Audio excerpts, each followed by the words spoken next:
Glória a Deus, a graça e a paz do Senhor Jesus, querida igreja. Amém. Glória a Deus, você pode se assentar em nome de Jesus.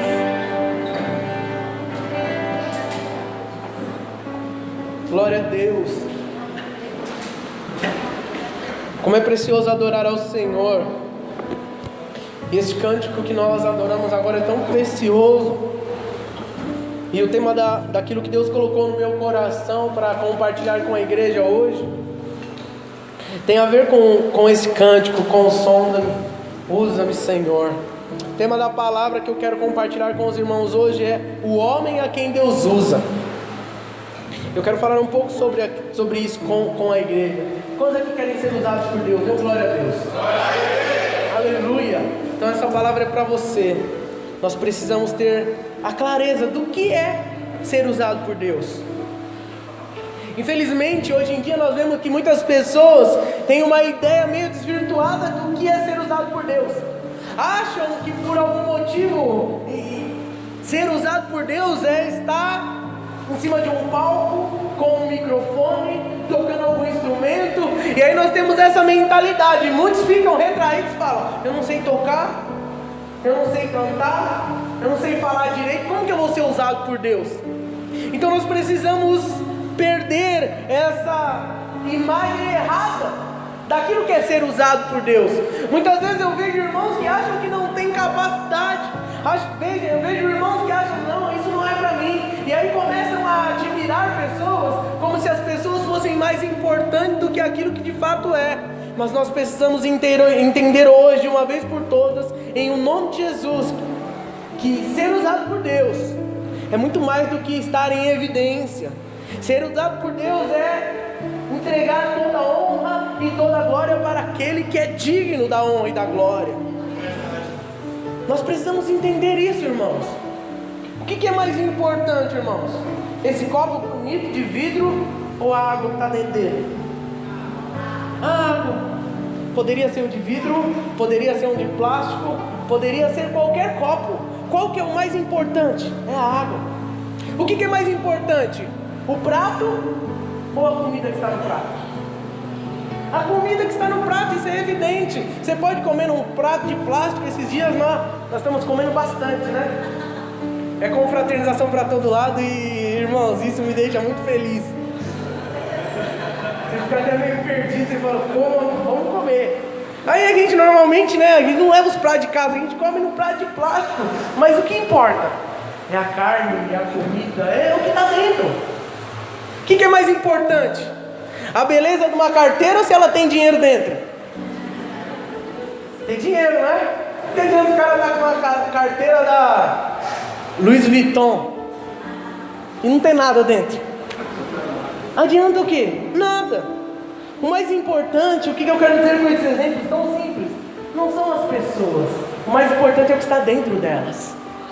E nós temos algo dentro de nós que é muito mais importante do que a nossa carcaça exterior, o Espírito Santo de Deus. E Ele precisa ter liberdade para agir através das nossas vidas. Não adianta dar uma aparência de talvez uma unção, se o Espírito Santo de Deus não atuar através da pessoa.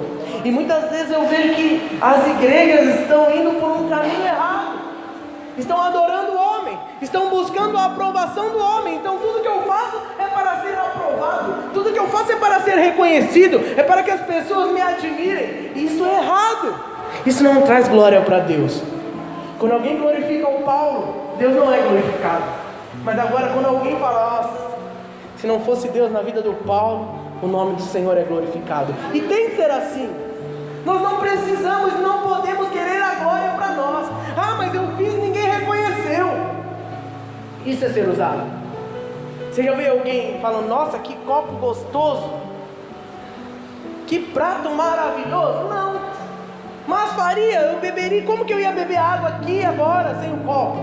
O copo é importante, mas ninguém nunca vai reconhecer de fato o copo.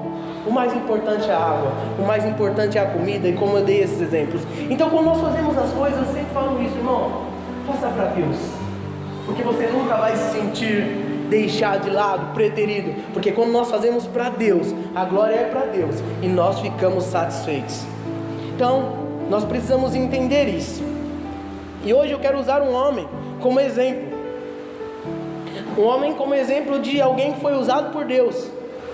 Nós vamos ver hoje algumas características desse homem. O nome dele é João Batista. A Bíblia fala dele de uma forma poderosa. Jesus fala sobre João Batista, e eu queria compartilhar com os irmãos. Ele é o homem hoje que é exemplo para nós, de um homem a quem Deus usa, de um homem que foi instrumento da mão de Deus, foi boca de Deus para o povo, foi ele que abriu, que preparou o caminho, ele foi a voz que clamou no deserto para a chegada do Messias. Então abra sua Bíblia lá em Lucas 3, vamos ler do versículo 1 ao 14.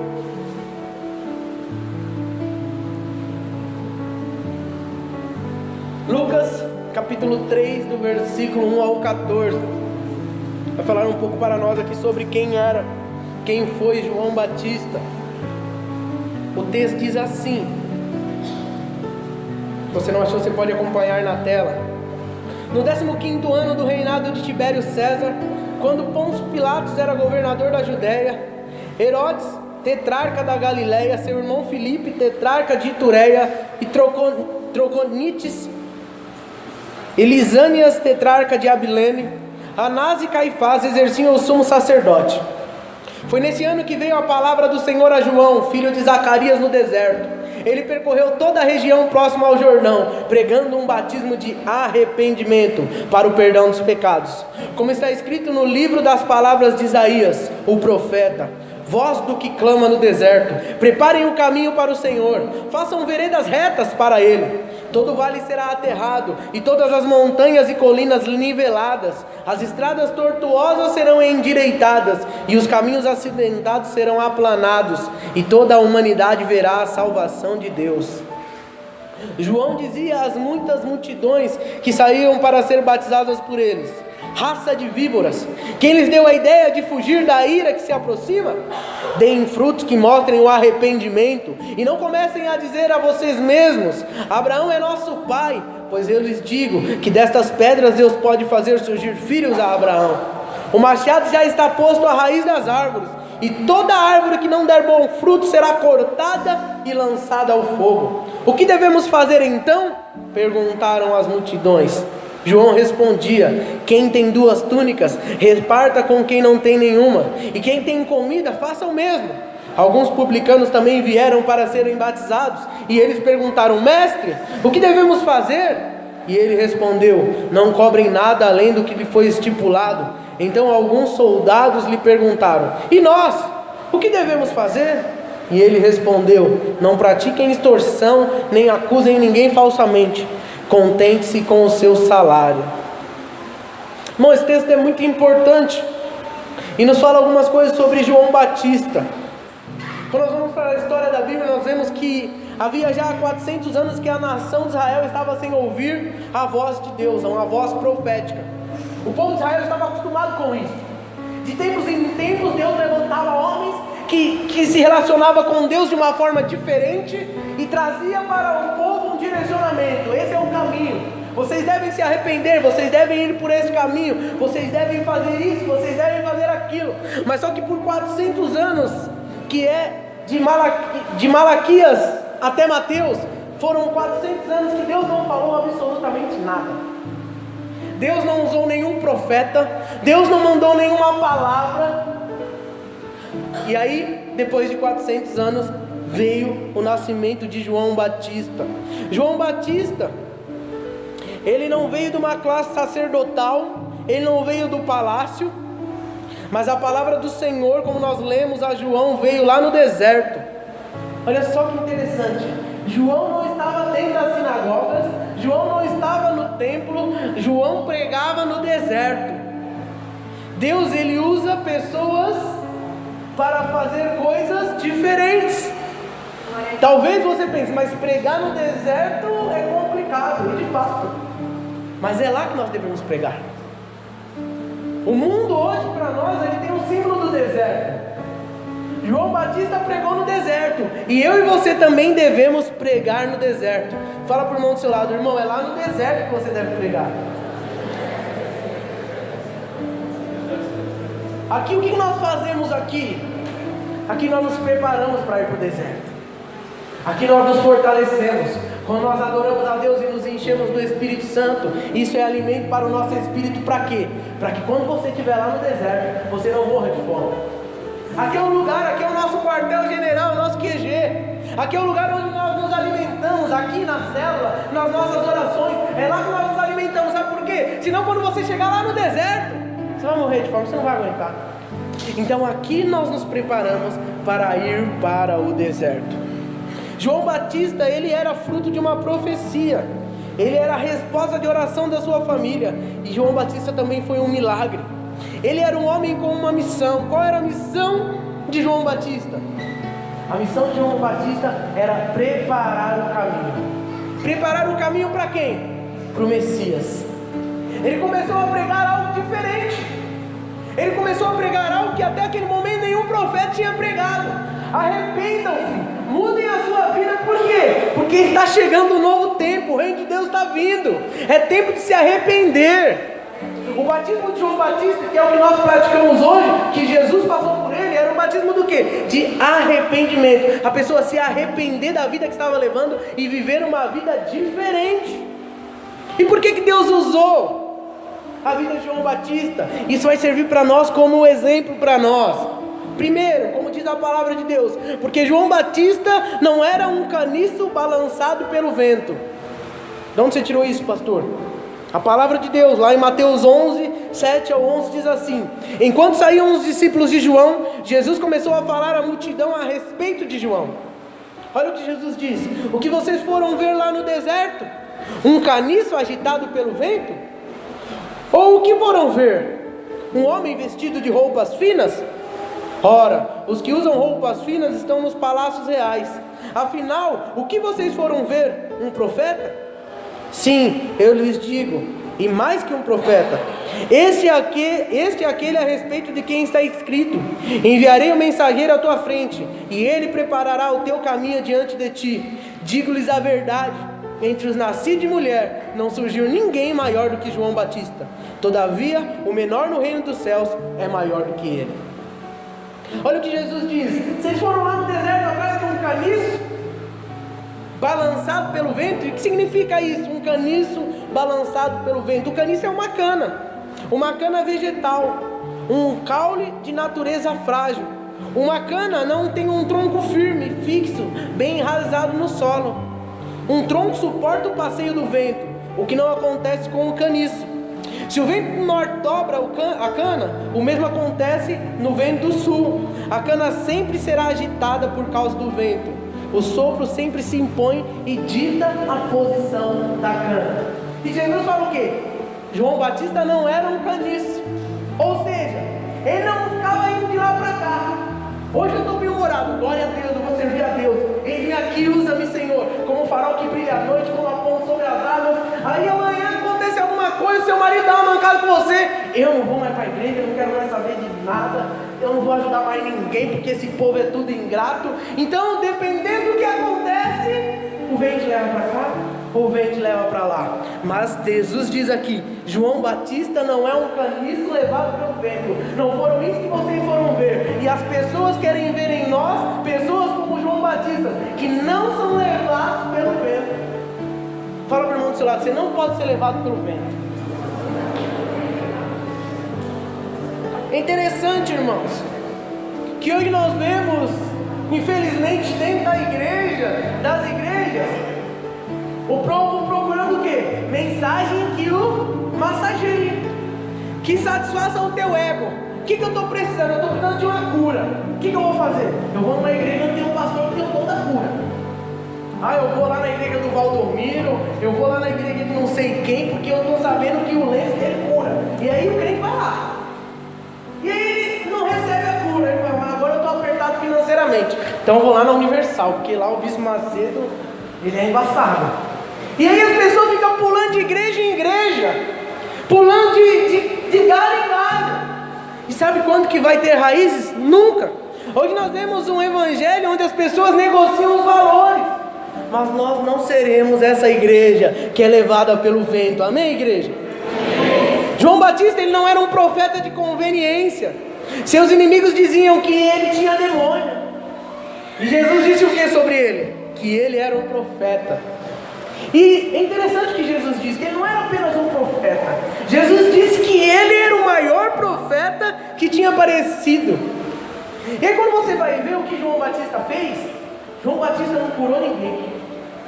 João Batista, a Bíblia não diz que João Batista expulsou algum demônio. João Batista não fez nada que aos olhos do homem saltasse a sua atenção. O que João Batista fez? Ele pregou o arrependimento. Jesus veio para aqueles que se arrependem. E a outra coisa muito interessante sobre João Batista, que ele é exemplo para nós, é porque ele era como uma lâmpada que ardia e alumiava. Olha o que diz lá em João 1, versículo 6 ao 9. Surgiu um homem enviado por Deus chamado João. Ele veio como testemunha para testificar acerca da luz, a fim de que por meio de todos os homens crescem. Ele próprio, João, não era luz, mas veio como testemunha da luz. Estava chegando ao mundo a verdadeira luz que ilumina todos os homens. Olha só, ele não era luz. A luz era quem? Era Jesus. Jesus estava vindo, mas ele refletia a luz. Nós precisamos refletir a luz de Deus, a luz de Cristo em nossas vidas. Nós precisamos ter a claridade de Deus em nossa vida. João Batista, ele era como uma vela.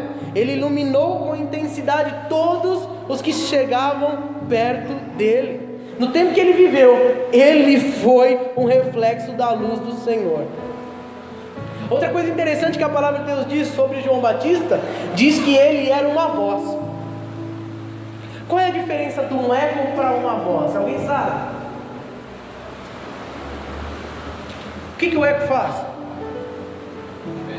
Repete. O eco apenas repete, mas uma voz não, uma voz fala algo. Lá em João 1, 22, 23 diz assim: finalmente perguntaram: quem é você?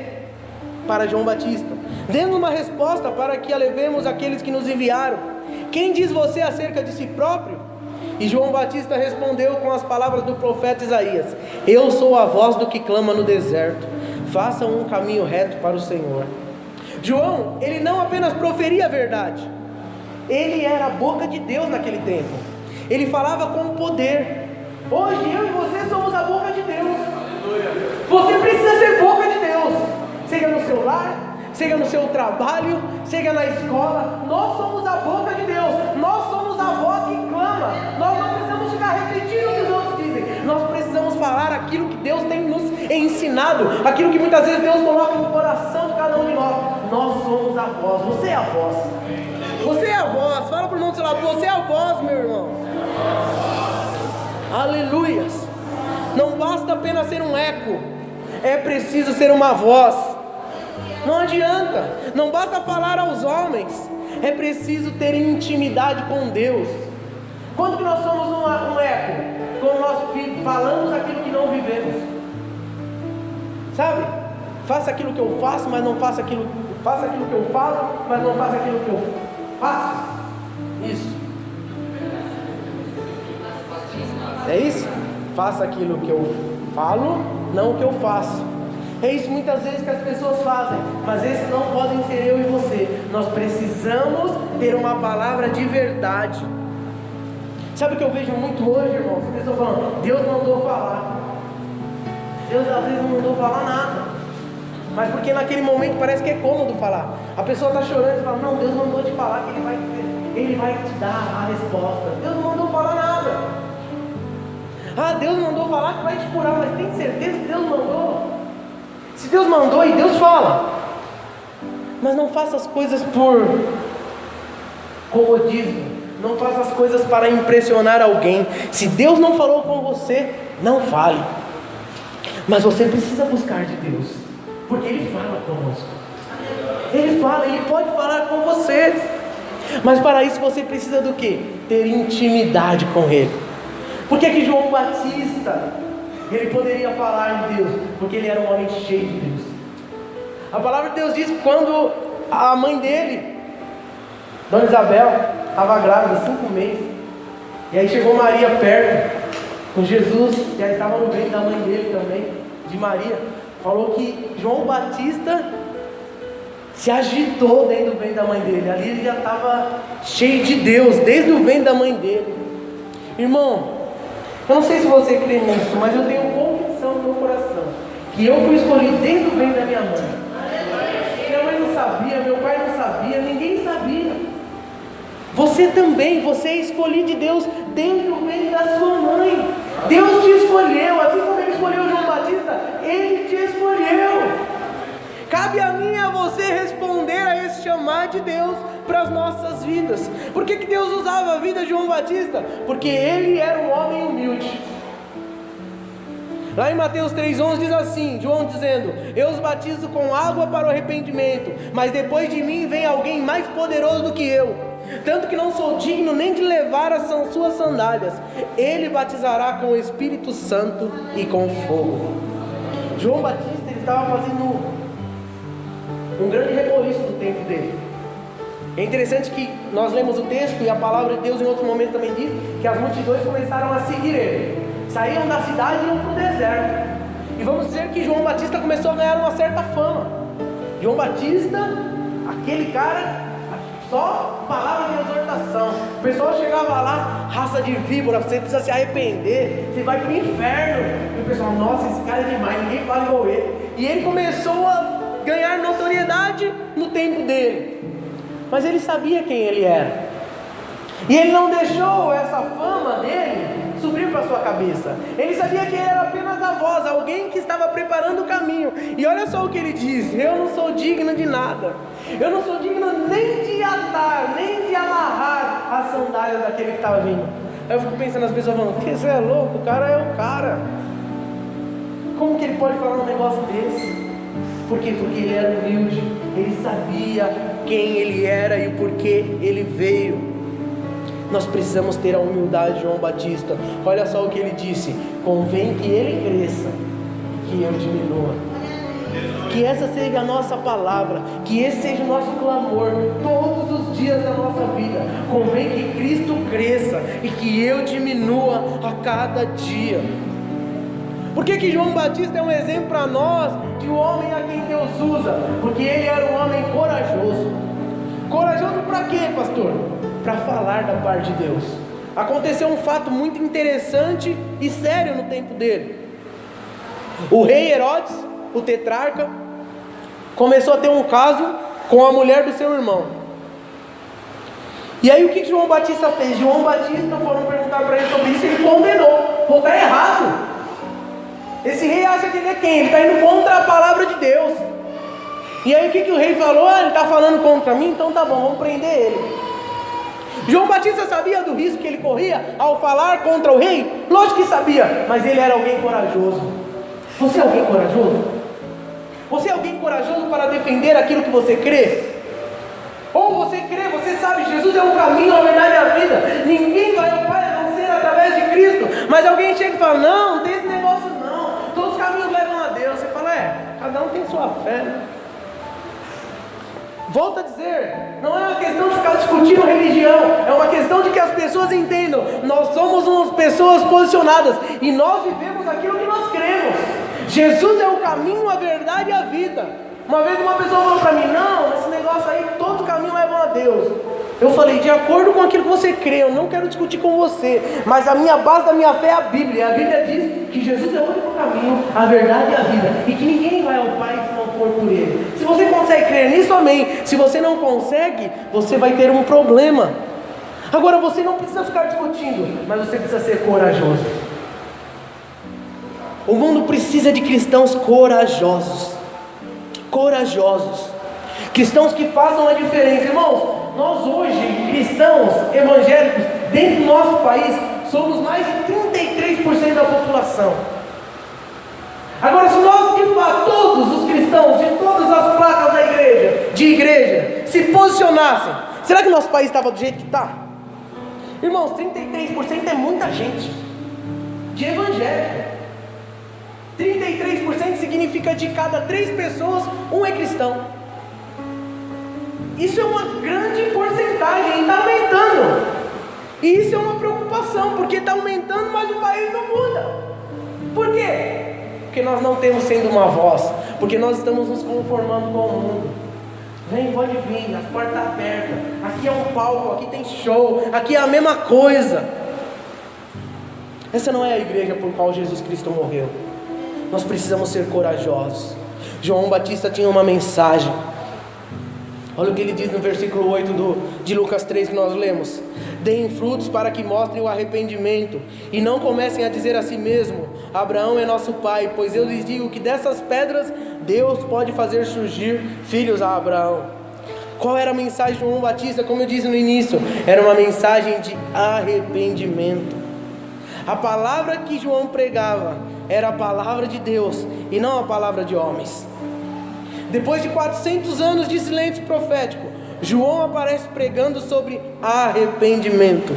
A nação de Israel havia se desviado de Deus. A religião estava corrompida, os palácios estavam corrompidos, os que trabalhavam em todas as funções de Israel estavam corrompidos. E aí, quando nós olhamos para o nosso tempo, é muito semelhante ao tempo de João Batista.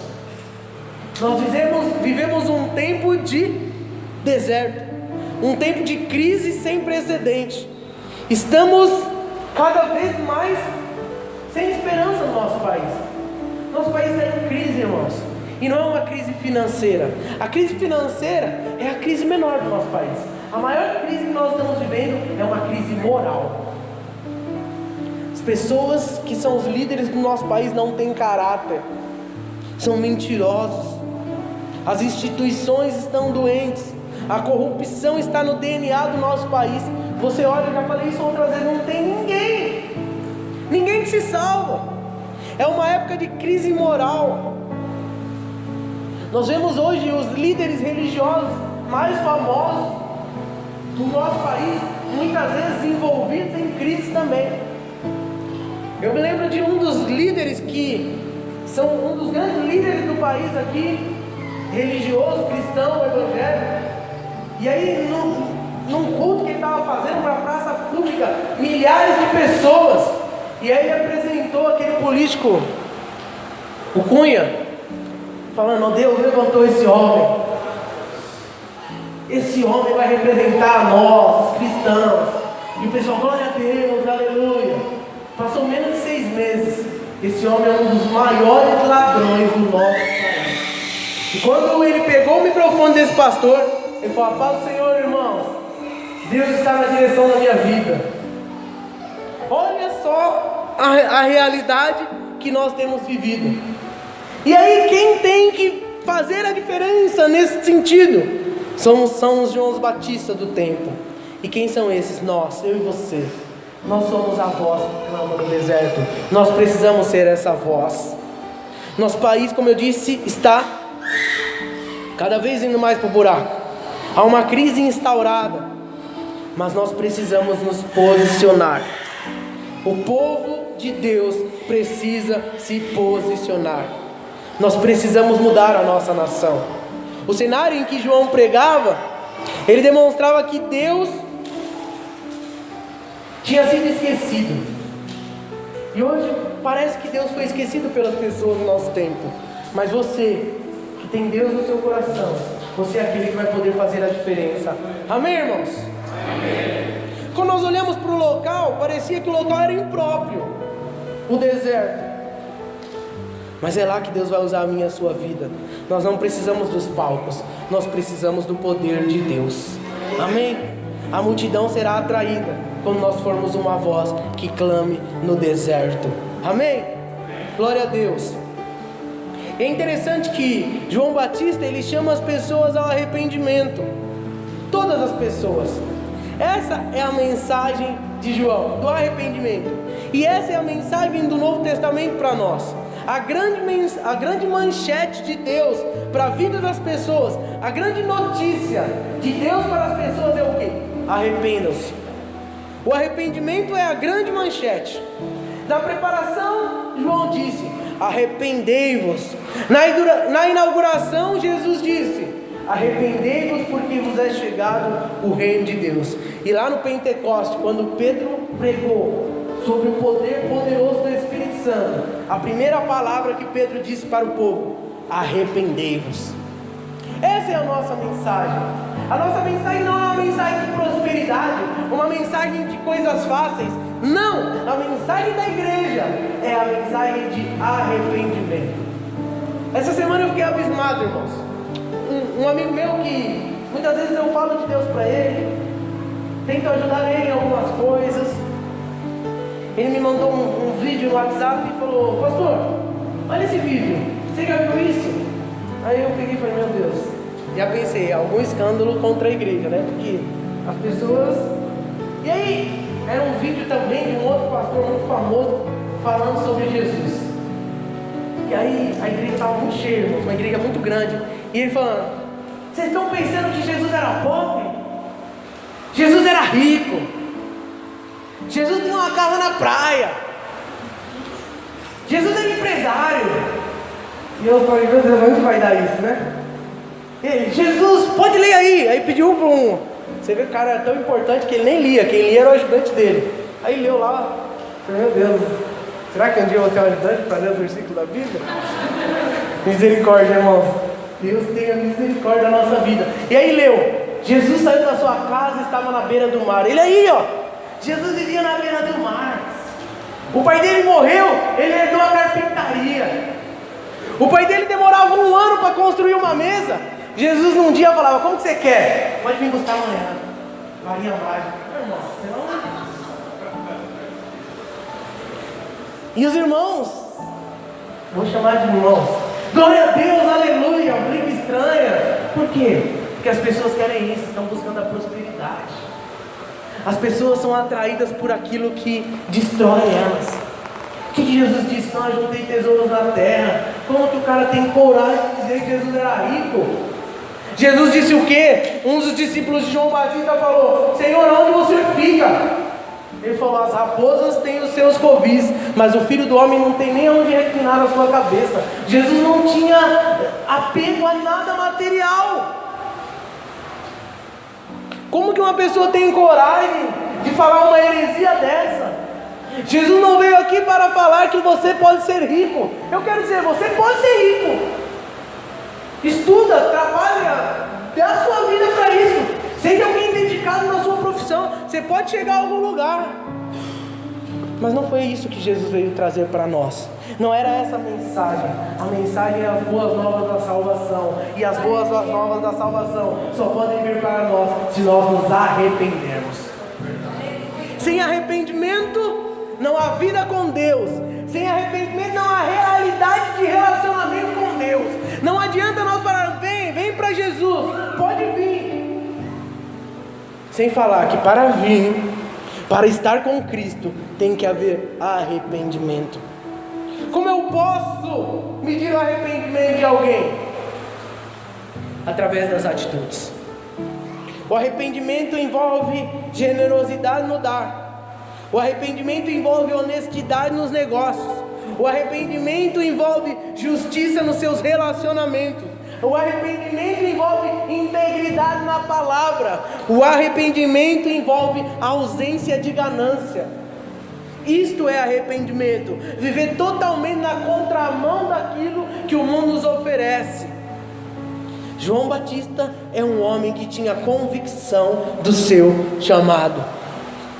A mensagem de Deus para João Batista, para que ele transmitisse para as pessoas, era o que? Arrepender e viver, ou não arrepender e morrer. Essa é a mensagem que nós temos para as pessoas. Ou as pessoas se arrependem e têm a vida eterna, ou elas não se arrependem e irão morrer eternamente. A mensagem do Evangelho traz salvação, mas também traz condenação. A palavra de Deus diz: o ímpio não permanecerá na congregação dos justos. A palavra de Deus diz: quem não estiver trajado das vestes nupciais será lançado fora. A Bíblia diz: a figueira sem fruto secou desde a raiz. E a palavra de Deus diz que a figueira estéril será cortada. A mensagem de Deus para nós é um apelo urgente a todos: arrependam-se. O apelo de Deus alcança todos. A palavra de João era para todos. Todos tinham ouvido. Os religiosos, a multidão, os soldados, os publicanos, todos Todos precisavam se arrepender. O que a Bíblia diz? Não há um justo sequer. Todos são pecadores. E se todos são pecadores, todos precisam se arrepender. Aí fica uma pergunta para nós cristãos: será que nós temos produzido frutos dignos de arrependimento? É inevitável, irmãos. Se queremos viver uma vida com Cristo, precisamos nos arrepender. O arrependimento, ele prepara o caminho para uma grande bênção em nossas vidas. Quando a igreja se arrepende, o mundo vê a salvação de Deus. Quando a igreja se volta para Deus, o mundo experimenta esta salvação. Nós precisamos nos arrepender. O arrependimento tem que começar dentro da igreja. O problema é que muitas vezes nós vivemos dentro da igreja, ouvimos a palavra, mas não vivemos uma vida de arrependimento. Mas a palavra de Deus não é só para as pessoas que estão lá fora. A palavra de Deus primeiro é para nós. Arrependam-se. Nós precisamos nos arrepender. Esta é a palavra que João Batista ministrava para as pessoas. O homem a quem Deus usa é um homem que tem uma mensagem. Um homem que não vive como um caniço mudando de opinião. Um homem que é corajoso. Um homem que é posicionado. Um homem que não se deixa levar pelas coisas. Como eu perguntei no início, quantos querem ser usados por Deus? A maioria, ou quase todos, ou a totalidade de nós disse: eu quero ser usado. E eu quero dizer que esse deve ser o desejo do seu coração, ser usado por Deus. Não importa onde, não importa como, o Senhor usa da maneira que Ele quiser. Mas nós precisamos ter o nosso coração voltado para Deus, voltado para o arrependimento, voltado para viver uma vida que demonstre para as pessoas: ele realmente se arrependeu. Sabe o que significa arrependimento, irmãos? Mudar o curso. Se está indo numa direção, você se arrependeu, você vai virar e vai na outra direção. É não fazer mais. É viver uma vida totalmente diferente. Essa é a vida que Cristo tem para nós. Uma vida diferente do mundo. A mensagem do João Batista é a mensagem que eu e você devemos pregar. Mas antes de pregar, devemos viver. Você vive uma vida de arrependimento? Eu quero que você se coloque de pé.